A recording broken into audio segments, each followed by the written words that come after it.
Magandang hapon, dumating na rin yung order ko na galon na kulay pink at agad nilagyan ko ng Hello Kitty at pangalan din. Ayan siya.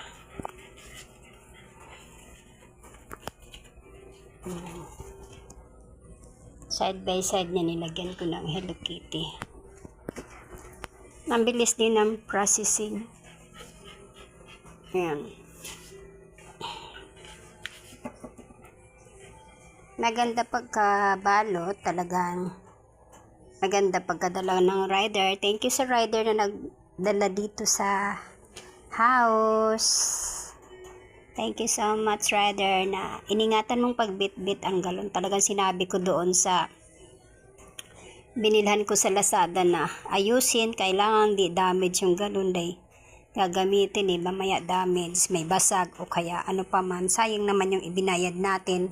Tapos pagdating dito, sira pala, hindi malagyan ng tubig. May ganun kasi minsan, tulad ng order ko doon sa lagayin ko rin ng tubig.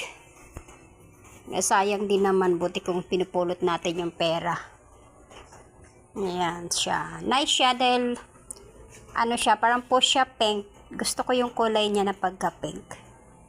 Okay guys, thank you for watching. Salamat.